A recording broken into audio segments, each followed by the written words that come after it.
Welcome back, listeners. Ever since I was little, I had heard tales of Ruby's fodas. What is a foda now? It's like a huge pimple. Ruby's fodas started when she was taken by Ranjit uncle to the village from the jungles of MP. I'm not sure about the age, but Ruby was probably around 1 year of age when Ranjit uncle visited mom and dad in MP. He was to appear for his master's degree exams, and dad was to appear for his engineering exams. So they decided to appear for their respective papers at the same location. They had been studying together. They would study together, mom would help them, she would serve them food and all that kind of stuff. When it was time for the exam, dad fell ill and was running a high fever, so he could not give his graduation exams. Ranjit uncle did complete his master's degree and went on to do his PhD in addition to other teacher qualifications. This is how he became the headmaster of the local village school. He refused to leave the village for better opportunities, though he was happy there. Dad's missed opportunity became a lost opportunity because he never again tried to complete his graduation. At one point, when we were in high school, he did enroll for a distance learning master's, MA. We encouraged him a lot and offered to study with him, but eventually he never did give that exam. The fact that he was not a graduate, he was a diploma holder in engineering, this did limit his career opportunities to a large extent, and later his employer screwed him over. I'm assuming his lack of qualification did not help his case. When Ranjit uncle took baby Ruby to Punjab, his logic was that the jungles of MP were no place to bring up a baby. Mom agreed initially, but when he was in the train with the baby, mom had a change of heart and started running after the train crying for uncle to give her baby back. By then it was too late. It was around a year before dad got leave to visit Punjab. By then, baby Ruby was pampered in our village house and had free access to the jaggery room. Yes, there was a whole room filled with jaggery because we had sugarcane fields and from the sugarcane we made jaggery. So baby Ruby would wander around the yard with a piece of jaggery in each hand. The result of unlimited jaggery supply was that Ruby started getting fodas on her backside. Even long after the unlimited jaggery supply was over, Ruby's hiney was constantly riddled with fodas. There was a sticky Ayurvedic lap patti that was applied to her fodas. Eventually, the fodas would burst with pus and blood coming out of them. This becomes relevant later. So, I was used to seeing Ruby's clothes sometimes smeared with these leaking foda fluids. Once in a blue moon, I got a foda on my bottom too.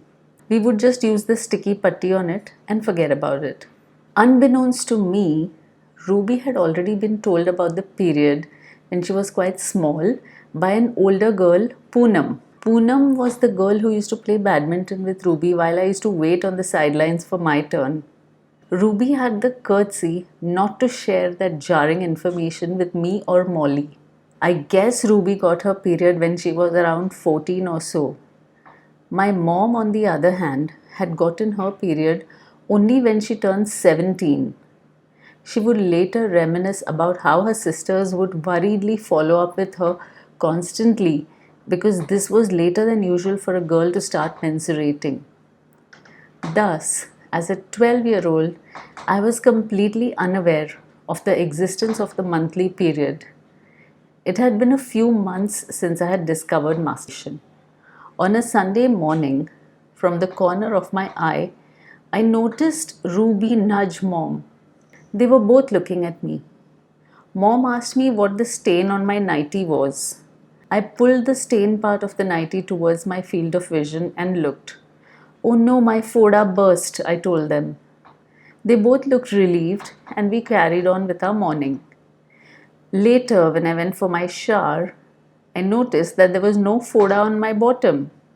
Confused, I told Mom, to which her response was, "Oh no, you are too young and small for this."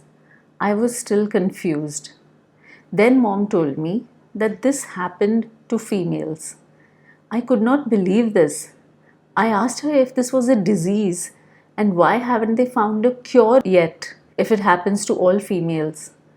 Mom had no answers. She was in tears though. My innocent little girl, my delicate little girl, she kept saying. For my part, I was just trying to process this huge thing. This was out of the blue, and to say that I was completely unprepared for it would be an understatement. I kept wondering why the doctors and researchers had not found a cure to this horrible disease if it happened to all women. I was so confused.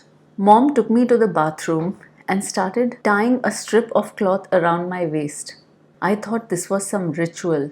She then took the strip between my legs and tied it to the part on my waist. Then she took a piece of malmal cloth about the size of a man's handkerchief and folded it into four and tucked it into the crotch area where she had made a kind of loincloth thingy. Then I wore my kacha and my clothes, and Mom asked me to rest. Later, Mom asked me to go downstairs and grab a twig. I needed to draw a long and short line in the mud with the twig. She said she had done the same when her period had started. Mom called it menses. Mom said that this would mean I was manifesting that I would only bleed for a day and a half during the period. She said that she had a very light flow for about a day and a half throughout her life whenever she mensurated. The next morning, Mom told me that when I went to the bathroom for my shower, I needed to wash and scrub the blood out of the malmal cloth. She gave me a fresh one to replace the previous one. I was so traumatized by the sudden, unexpected changes, I did not know how to process all this. I started washing the cloth with soap and a brush, but the bloodstains were very stubborn. I kept scrubbing. I took so long in the shower that day that Dad got late for work. In that house, we had only one bathroom for the entire family. On Tuesday morning, Mom said I needed to go to school. Reluctantly, I went. I was very self-conscious about this bleeding. All the time we used to see stay free pad ads on TV. I may have asked once what it was, but when scolded, I knew better than to ask questions that made Mom angry. Sometimes even statements or observations made her angry. Once when I was around 7, we were driving by a field on our way to Dapchari. I was amazed to see a cow climbing a cow. At the time, I did not know that it was a bull mounting a cow. I pointed out to my mom, Mom, look, that cow is climbing another cow. Mom got very angry. I could not understand why. A couple of years later, Dad and I were watching a nature documentary on TV while Mom was cooking in the kitchen. I saw the lion mount the lioness, which I did not understand, of course. I ran to Mom and called her to see, saying that the lion was climbing the lion, and she got angry and scolded me. This left me confused, but of course I knew to keep my mouth shut just in case speaking further provoked a beating. Once that period ended, within 15 days I got another period. My periods were heavy and frequent. My mom felt very sorry for me and worried about this. Mom and Dad took me to an Ayurvedic doctor in Sion. I felt completely unprepared to talk to a doctor about this. All my life I was suppressed from talking about anything like this, and suddenly I was supposed to talk to a stranger about this. I would get beaten up if I ever spoke about this subject. We were in the musty, dusty waiting room of the doctors for ages. I felt awkward, embarrassed, and angry. When it was my turn, Dad opened the door to the consulting room and asked me to go inside. I got angry and said no and tried to turn around.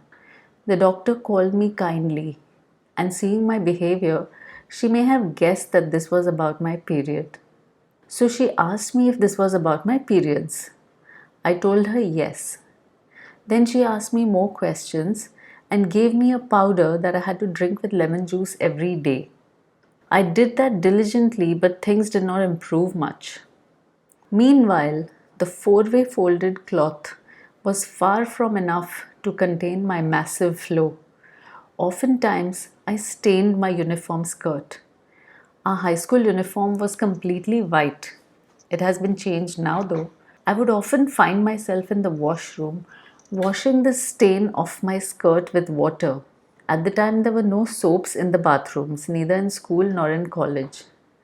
Then I would go back to class and rub white chalk on the stain to disguise it. Ruby would scold me when she would see the stain, and I would feel very ashamed. Sometimes during lunch break, I would walk home to change the cloth. Sometimes things got worse than a stained skirt or walking home to change the cloth. One day, I was sitting in class when I felt a sudden whoosh of lots of period coming out suddenly in one go. In that one moment, the entire cloth was soaked through. I was mortified. But that was not the worst incident. One day, by sixth period, that is the sixth class for the day, I realized that I had already soaked through the cloth. I still had 2 or 3 classes left. I did not know what to do. One trick I employed, and the other girls also did, was to push my skirt away while sitting. That way, the stains did not touch the skirt. This time, the blood was more than just a stain. Unfortunately for me, the last 2 periods were an activity where we changed seats. We sat in circles and sat on a different seat from our usual seat. I gingerly sat on a chair, just waiting for the class to end so that I could go home and change the blood soaked cloth and get relief. My kacha was soaked too. Very uncomfortably, I sat in Ismail's seat for those last 2 classes for the day, my designated seat for the activity class. Ismail was a classmate who was doing an activity in another classroom, so he was not in the room at that time. Once the bell rang, I ran home to change. The next morning, when I walked into class, I was confronted by a very angry Ismail. He was waving the chair in my face, asking me angrily, "What was that?" Ashamed, I looked down. I did not have the guts to look at the chair. I had not looked at it at all since the moment I had sat on it.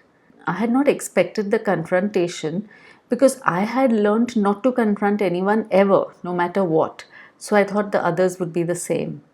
Ismail spoke for a bit more while I just hung my head in shame. Then he made a disgusted sound and walked off to clean the chair. I think this prompted me to ask my mom about pads. One day, very timidly, I asked Ruby and mom about Stay Free because by now I had an idea that it was used during the period. But what I did not know was how it was used. Mom had a pack of Stay Free kept locked in her cupboard. She informed me that I was not allowed to use them. I then humbly requested that I could at least see one. Reluctantly, mom let me see a pad. I wondered how it was used. They informed me that an elastic belt, similar to the string provided by mom, was provided with each pack. Then they took the pad back and locked it. It was several years before I was allowed to use a pad. First day pain was another aspect that I was unprepared for. The cramps that I experienced were absolutely the worst pain I had known. Usually they lasted for 2 to 3 hours. One day the cramps came on day 3. When I told mom, she did not believe me and thought I was just trying to get out of going to school. So I had to walk to school anyway. When my period situation wouldn't improve, my parents took me to the company doctor who sat at Kendra. Early on, mom had a bad experience with the wife doctor, Mrs. Bhatia. So we always consulted the husband. The problem was he mumbled and I could barely catch what he was saying. Dr. Bhatia asked us to do a blood test and they found out that I was severely anemic. My hemoglobin levels were 8, whereas they should be at least 12. Dr. Bhatia prescribed iron and calcium supplements. Over time, this not only helped me with my period situation, it also helped me to become physically stronger and improve my cognitive abilities too. I started performing better in school and my scores improved, my retention improved, my mental focus improved. I could pay attention in class and follow what was being taught. This made a huge difference to my quality of life. This, in turn, improved my confidence tremendously. When I think back to all the doctors who were dismissive when my parents took me for a consultation as a little kid, I am appalled. All they needed to do was see my eyes. That would give them a preliminary diagnosis for anemia. I had the classic symptoms even as a little child. How complacent and careless of them to just tell my parents that I was fine. The sooner I had been treated, the sooner my quality of life would have improved. I was the underdog in class, in sports, in academics. I was the runt of the litter at home, and all of this could have changed. And these important childhood experiences that mold us could have made me more confident and could have changed the course of my life. All the humiliation by teachers, all the experiences with sports and physical activity where I could not perform. Why? Next time, I'll tell you about some of my friends. Till then, stay healthy, stay happy. Bye for now.